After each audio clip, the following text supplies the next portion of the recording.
Now, I'll say from the get-go that the City of Plymouth has a spirit of volunteerism that is very much in tune with the work that we do. We're an organization of about 7 staff, very dedicated, passionate, hardworking staff, and 120 volunteers. So most of the mediation sessions are facilitated by people from the local communities who we have trained in mediation or restorative justice skills, and they volunteer their time in that capacity. So we're very reliant upon volunteers to run our services and deliver our services, not just because it's less expensive to do it that way, but because we want to stay very much ingrained in our local communities. So we tend to get people who care very much about local community and who have been told much of their lives that they're a calm person or that they have a calming presence or a non-judgmental presence. People who have gotten those messages throughout their lives are people who end up, somebody hands them a brochure and says, I think you should take this mediation training. And cream of the crop folks who are volunteers with the organization.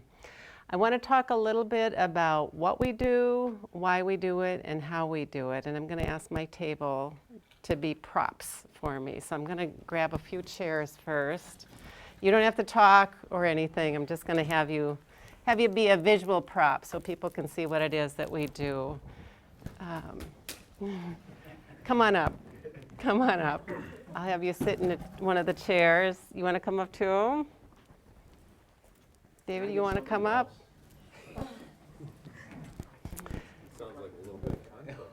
So we've been doing this since 1983, and I'm going to call on you in just a minute, so stay ready.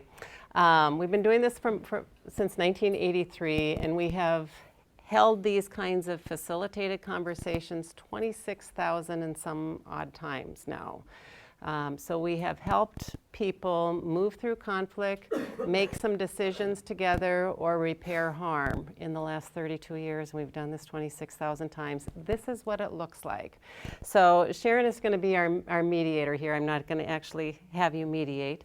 So this might be a court setting mediation, and maybe it's in housing court, maybe it's a business consumer case, maybe it's harassment kind of case. So if it was a housing situation, we would have landlord-tenant here. And the court can't order a payment plan or a voluntary move-out kind of schedule, but the judge can accept a mediated plan. So if they can figure out, I'd like to stay there until the end of the school year and I'm willing to pay you this much money, and the landlord might say, I'm willing to accept it, this much money, and you have to include the late fines, and they figure all of that out with the help of the mediator. The judge will accept that, it goes into the court, it's part of the court order now, and then they have the backup of an eviction if necessary. But they have saved a court-ordered eviction. They have maintained their relationship for the time being under conditions that are mutually acceptable. Might be a restraining order kind of things. We get those with neighbor-to-neighbor kinds of disputes where things have really escalated. Sometimes it's with family members. Maybe grandparents want to have time with their grandchildren, but mom and dad of the grandchildren are estranged and they're caught up in that conflict and they want access to their grandchildren. Maybe it's a triangle situation, but highly conflicting situations in harassment court. And people can figure out something that's mutually acceptable to everybody. And sometimes that means they accept a mutual restraining order and they agree to walk away from each other. And that might be the best solution for those folks. It could be a business consumer situation where Sharon is trying to find out what it is that the service that you received but haven't paid for, and why it is that you haven't paid for that, and what your expectations are of your customer because you provided that service and you expect to be paid for that service. And again, the court can't order a payment plan. Maybe you are willing to pay for it, you just can't pay for it all in one lump sum, or they didn't put the carpet in the closet so you don't think you should pay for anything until they come back and finish the job. So they can figure out some kind of plan that's mutually acceptable to them. So that would be a court kind of mediation service. Now I'm going to have you come forward, Glenn, and can you bring a chair with you too, please? Where do you want me? Right here. You're going to be Sharon's co-mediator. Oh, okay. Okay. Oh, these two. Yeah. So now we're in a community. Now we're in a community setting for a mediation, and we use 2 mediators for that. And it's always nicer to be able to try and match who is at the table. It's the 2 heads are better than one. One person might be drafting and taking notes, and the other one might be noticing the body language and taking and being more observant with that. But it's nice to have 2 people working together as a team.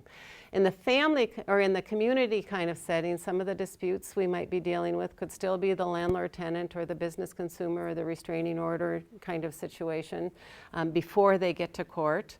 But it could also be a family situation. Maybe mom and dad are trying to figure out, now that the kids are older and their divorce decree no longer fits the family situation, maybe they want to update that or figure out a new way of making those decisions.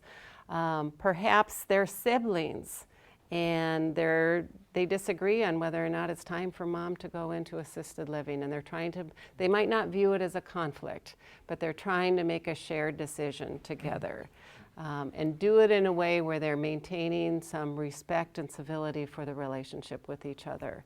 They might be next door neighbors, and this neighbor has put up with the kids next door for years and has never complained about the late night basketball playing, about the bikes that have gone through the yard, about the things that have happened when parents are away. He's never really called the police or complained.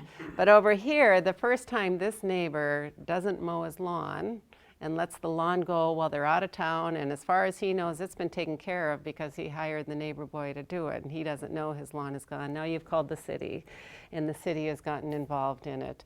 And you realize you've put up with all of this for so many years, and you're just gonna let it all go. So we have a neighbor-to-neighbor dispute, and we always say it's more than the presenting issue. So we hear about the presenting issue, and that's why it gets referred to us. But as the conversation comes out, and it's their job to give these 2 people an opportunity to speak and to be heard, and then to sometimes reframe what it is that they're saying so that it's easier for the other person to hear. And you might have a dynamic where you can no longer hear what he says. You just can't hear it because it pushes your buttons. But Sharon can say, I hear this is what you said, and restate it, and you can hear it when she says it. And all of a sudden, it's like you're hearing it for the first time because you're truly starting to understand. And you start to unravel the motives that people ascribe to other people and the assumptions that people make. I'm going to ask, I need one more person. Will you come forward and bring your chair with you? So now we're going to shift gears. This is something else we do in the community setting, but we use a different process called a restorative justice process. You want to pull forward too?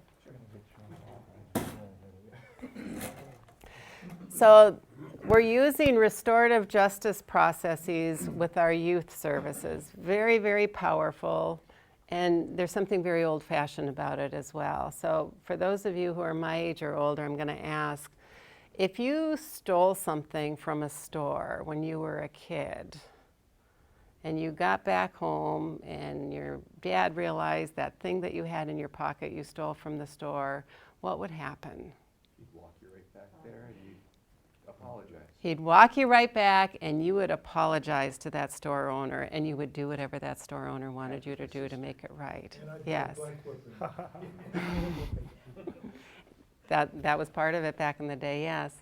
So it's this old-fashioned idea that when harm is created, instead of being responsible to the system or the government, you're responsible for repairing harm to the person that you actually harmed. So he's not going to pay a fine to the city or to the courts. The child is going to repair the harm and understand the impact of that behavior. And hopefully make a better decision the next time because he has a better understanding about what is expected of him and how people want to support him with those expectations. So let's say we're having a restorative conference now. Let's say we've got two facilitators here. Is it Bala or? Yes, ma'am. Okay, so Bala and Sharon are facilitators here for this Restorative Justice Conference. Your house was vandalized. Okay, so I get to be on somebody the other side of it. somebody graffitied your garage door, and it was this young 14-year-old Yes. here. We can see it on his face. Graffitied. Gray hair. He's trouble. Yes, yes. So Dad has come along with him, Who am I? and then we've got somebody from the community. Oh, He's, neighbor? you're from the neighborhood, Okay. but unknown, but you were there as a representative of the community.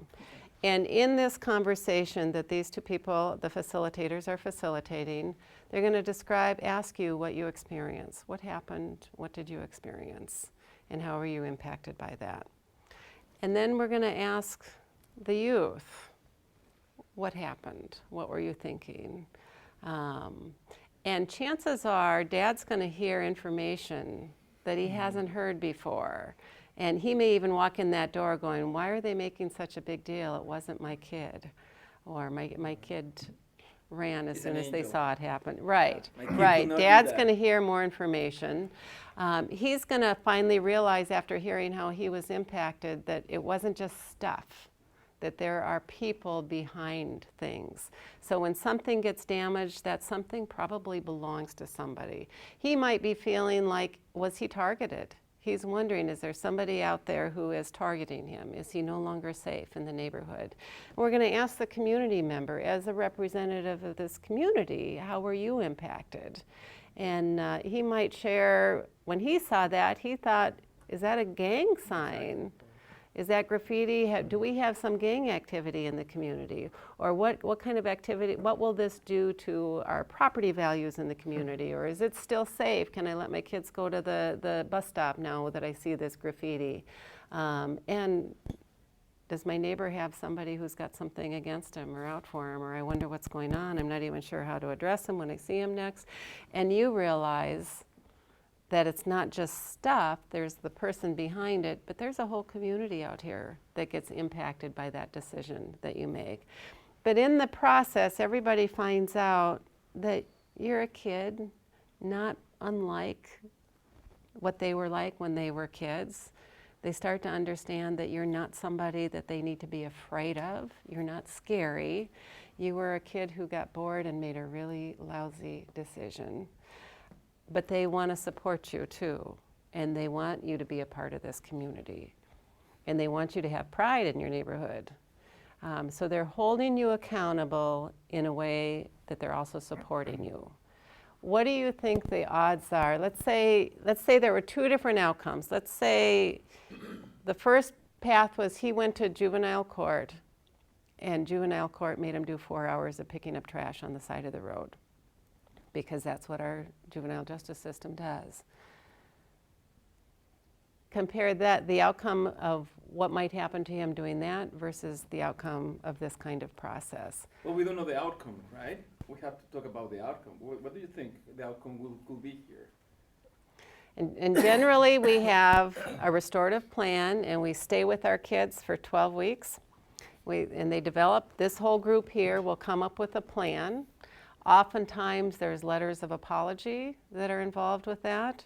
Oftentimes, there might be some kind of school piece because everybody wants him to succeed in school. So what is it that he can do to succeed in school? That might be a piece of it. He's going to not skip school anymore, or he's going to do a research project or something. There might be some kind of personal development piece. Is there, could it be that he goes and cleans the thing or paints a wall or something like that? That's oftentimes. Okay. That is oftentimes what happens.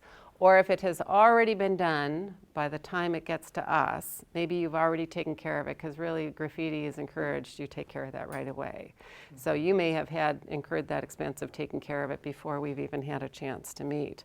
So now there's going to have to be some other way of repairing the harm. And it could be Mowing the lawn for mowing him for the a year? lawn, it could be shoveling, yeah. He's a troublemaker. Yes, yes. And your role changes a little bit. You may decide not to come, and we honor victims who decide not to participate. But we would ask you if you would be willing to just describe to us so that we could put it into writing how you were impacted. Your role as the community member now will be to read the letter that he wrote, or the statement that he made. For the rest. Mhm. Okay. Mhm. Cool. Mhm. Now, this is very interesting. Love it, because I hate lawyers and all that good stuff. But Yes. how do we get to this point unless it's first going through the courts? Yeah. Can we get to this point by saying to the other place, maybe we need mediation? Is that possible? Can you share that? Perfect segue. I'm going to talk now. So I'm going to All right. thank you all first and let you go back to your seats. Let's give them a thank you. And then I'll answer that question, the how. How is it that we end up bringing people together? So those wonderful volunteers of ours that learn how to be mediators and learn how to be restorative justice facilitators, their goal is to help the people at that table, to help people make a decision, to resolve a conflict, to repair harm. You heard Sharon read what our mission statement is. And if we help the people at the table but have no impact on our community, then we have failed at our mission, because our mission is to change the very way in which our community views and moves through conflict and harm, and provide our community with opportunities, different ways of addressing harm and addressing conflict within the community. So we're interested in that systems level, the organization. Our mediators are interested in what's happening at the table, that individual situation. As an organization, we're interested in the systems on that community level. So we talked juvenile court. This is back in 2011. We talked juvenile court into piloting a program and said, for the next year, give us your kids. And they agreed to something that's called continued without a plea. So we get them for 12 weeks. And if there's no second offense, if they participate in this, and if they completely fulfill whatever plan this group came up with, and they take care of whatever restitution is ordered by the court, Clean the record. then they get a clean record. Then it doesn't go on their record, and they are not considered a juvenile delinquent in all of the different ways in which that record might come up. So it gives them an opportunity to be held accountable without receiving a label that's going to close all kinds of doors for them because they did something dumb, they made a mistake. So that pilot was in 2010, 2011. They found that the kids who participated in this process, they didn't see them again in juvenile court. Compared to the kids who did the 4 hours of picking up trash on the side of the road, they'd see those kids back again.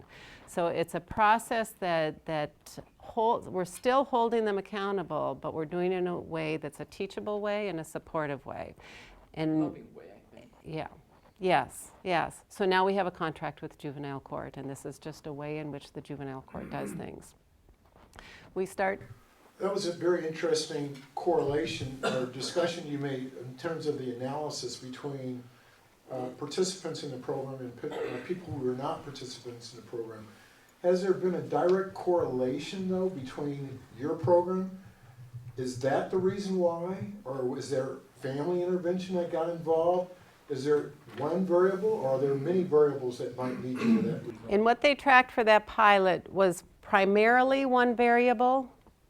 So they tracked the kids that didn't go through restorative justice and the kids that did. And it was fairly random in assignment. However, you have to have a parent or a guardian or an adult who's going to participate in order to go through our process. So that's going to skew things a little bit. And one of my observations of juvenile court, and this isn't the responsibility, this isn't the fault of juvenile court. Juvenile court doesn't get to choose who comes to them. But we have a tendency as a community and through our systems to hold kids accountable for what their parents aren't providing for them. So this is a process where we can bring other people in, and we understand that parents, for very good reasons, are suspicious of some of the institutions that they have to encounter. We understand that's happening. But it was a pretty good study, not perfect. There's always going to be some other variables in there, but a pretty good.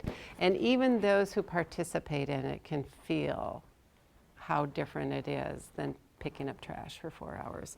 We're doing a very similar thing in the Robbinsdale School District.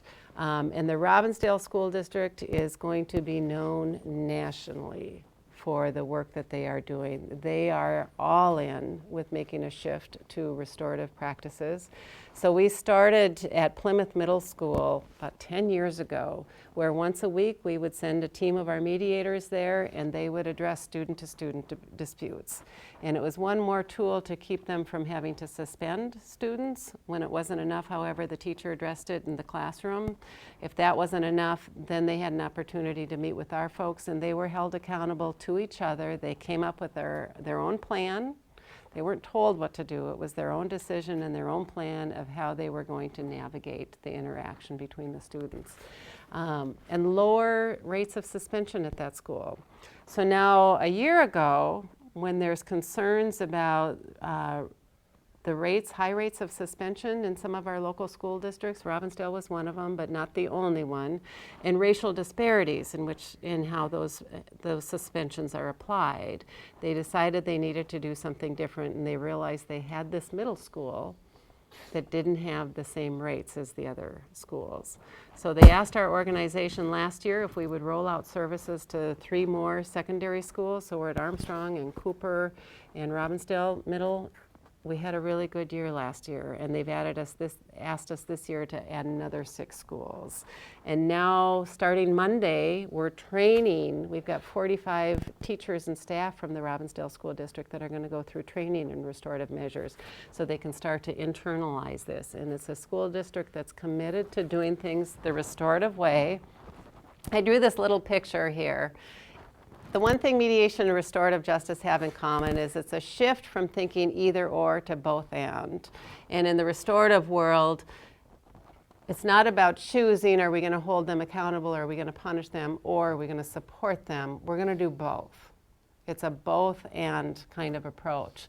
So we're going to hold them accountable, but we're going to do so in a way that supports them because we want them to be successful.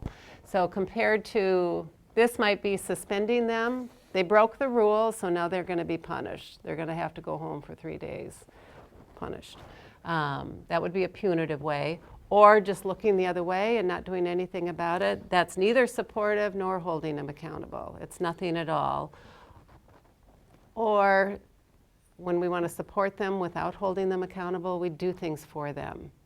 Dad would pay the fine of the neighbor's graffiti, and there would have been no conversation involving the youth. That would have been a doing things for, thinking that it's being supportive, but without that accountability in there, it might not really be very supportive. So this is the restorative way, and what we are doing in the schools and with our youth. We're trying to hold our youth accountable in a way that also supports them and lets them know these are the values of the communities, the norms of the communities, and we don't want to push you out. We want you to be a part of this community. So there's been some very wonderful things with what the youth have done as part of their plan to repair harm. Just some really neat things that these kids figure out what they're good at, what they have to offer to the community, and how they do that rather than picking up trash. So community volunteering. There's a similar matrix with the mediation of what we're doing. And we have a mediation training that starts a week from tomorrow, a 30-hour mediation training. Some of our folks that go through our 30-hour mediation training are there because they want to be volunteer mediators. Some are there because they want to develop their own conflict skills.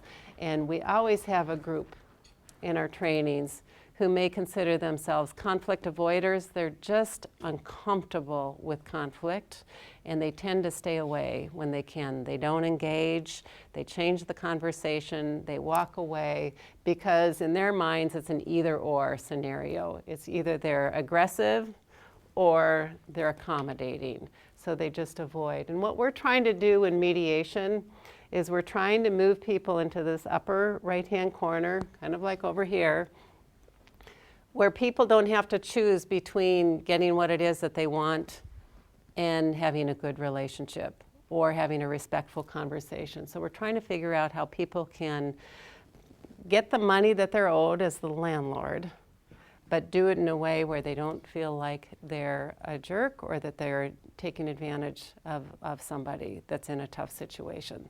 So how can they both be a good person and get what it is that they need, the outcome they need?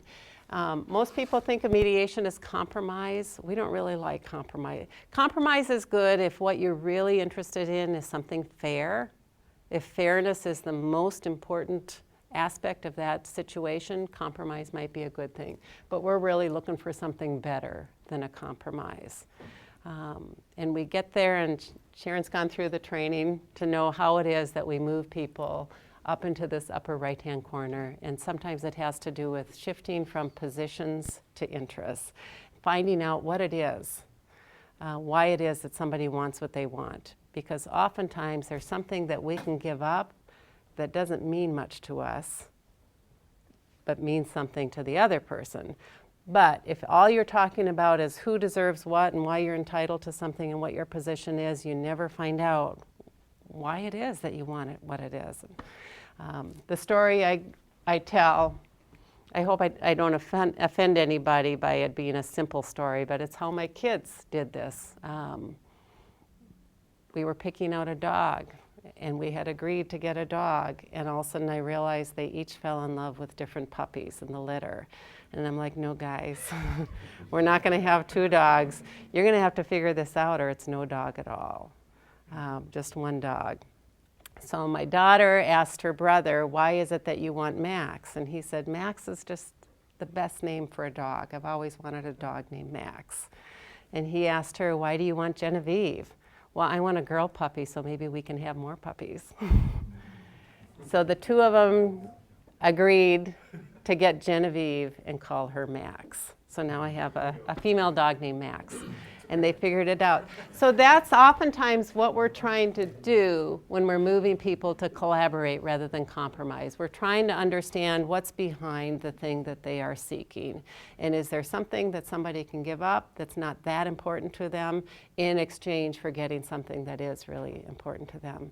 And the interesting thing about conflict, and we're learning more and more with brain research, we're awful at this when we are in conflict. We go into that fight, flight, or freeze kind of mode. We are awful when we are the ones who are experiencing conflict. And just the role of having those 2 people sit down with you and kind of control the conversation a little bit and give that conversation some structure helps people move out of that very narrow, there's only one possible solution to this, and be relaxed enough that they can start to be creative and they can start to hear the other person, and good things come out of it. And when we get, I mentioned we've done this kind of thing over 26,000 times now. When we get people to the table, about 92% of the time it results in some kind of agreement. More interestingly to me, because we survey people after 98% of the people say they were glad they did this, or that they would recommend this to another person. So even people who didn't reach an agreement found the value in having that kind of a conversation. We're running out of time, but I really want to know, how do I get him to come and clean my garage door? How do I get people in there? You know? So, what's Well, the process of getting him to talk, you know? Okay, so I'm going to pass this form out here. People, one of the reasons we've been so successful in having those high numbers in mediation services is because we get that when people are in conflict, the last thing they want to do is sit at a table with the person they're in conflict with. They don't want that. And we keep statistics on how people come to us and access our services. And somewhere between 3 and 5% of our services are when people just call us on their own. What we do is we work with referral sources, we work with people in the community, and we ask that you mention to the person that you think could benefit from mediation. Just say, I think you can benefit from mediation. I'm just going to ask the people to give you a call, and they can send you a brochure, and you can ask any questions, and they can tell you about it. So this is the form. It's just a one-page form. As soon as somebody refers to us, we will contact the other people. It's still a voluntary process, but you've just shifted the burden to my staff rather than to the person in the conflict, and it makes all the difference in the world. Because people in conflict are hoping it goes away, right? The last thing they want is to sit. Thank you. So we hand those out to police, we hand those out to people in the community, we hand those out to property managers, and we rely on people in the community referring people to us. It's always voluntary, but shift the burden to us so we can get the process started. A question here and a question there. 98% is an impressive number. My question would be, how would you segment those various conflicts?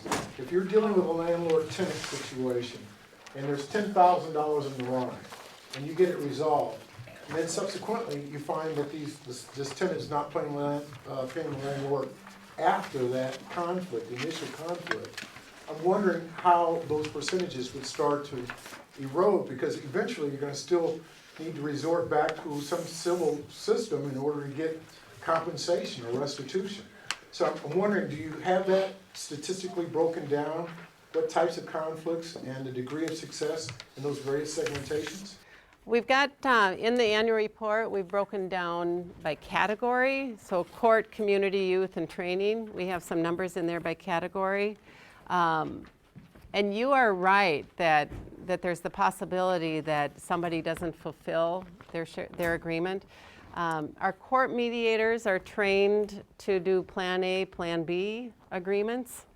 So they come up with the agreement and these dollars are going to come through, and then they ask, and if this doesn't happen, then what do you want to happen next? What's your Plan B? So are they required to waive their rights for appealing to the courts? No. Once they participate? No. Okay. Nope, that's generally Plan B. Plan B is that they can come down and get the writ. They don't have to go through the whole hearing process again. That's oftentimes what Plan B is. And nobody wants that. And one of my mediators, I remember, said one of the best mediated agreements is the one that nobody looks at, that they file away, but in the process of having a conversation, they've realized they can work with each other now.